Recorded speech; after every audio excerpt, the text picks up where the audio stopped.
Cancer চিকিৎসায় তহবিল সংগ্রহে রাজধানীতে কনসার্টের আয়োজন করেছে সিসিআই ফাউন্ডেশন। শুক্রবার সন্ধ্যায় বিজয় সরণিতে বাংলাদেশ সামরিক জাদুঘরে হারমোনি ফর হোপ শীর্ষক এক কনসার্টের আয়োজন করা হয়। ক্যান্সার আক্রান্ত রোগীদের সহায়তায় শুরুতে ফাউন্ডেশনের কার্যক্রম তুলে ধরেন সিসিআই ফাউন্ডেশনের প্রেসিডেন্ট ডাক্তার লুবনা মরিয়ম। বক্তব্য রাখেন ফাউন্ডেশনের সদস্য মুনিরা সুলতানা লামিয়া, আব্দুল্লাহ আল মামুন, আফরোজা পারভিন, ফাতেমা পারভিন ও নুসরাত জাহান রাইসা। বক্তারা বলেন, দেশে ক্যান্সারে আক্রান্তের সংখ্যা দিন দিন বেড়েই চলেছে। আন্তরিকতা নিয়ে তাদের পাশে দাঁড়াচ্ছে সিসিআই ফাউন্ডেশন।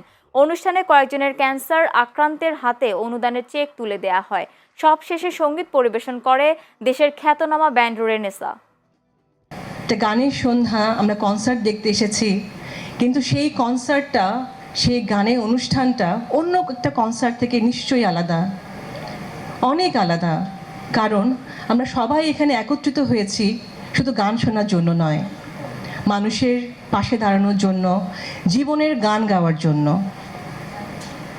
আমরা এখানে দাঁড়িয়ে আছি, হয়তো আজকেই কোনো একজন বাবা তার সন্তানের ক্যান্সারের রিপোর্ট নিয়ে দাঁড়িয়ে আছে, বুঝতে পারছে না কি করবে।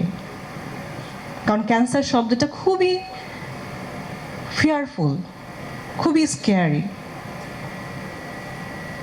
হয়তো একজন তরুণ, একজন তরুণী যার আসলে স্বপ্ন ডানামালার কথা, হঠাৎ ক্যান্সার তাকে থামিয়ে দিয়েছে। সে হয়তো গুনছে কবে তার ক্যান্সারের কেমোথেরাপিটা শেষ হবে।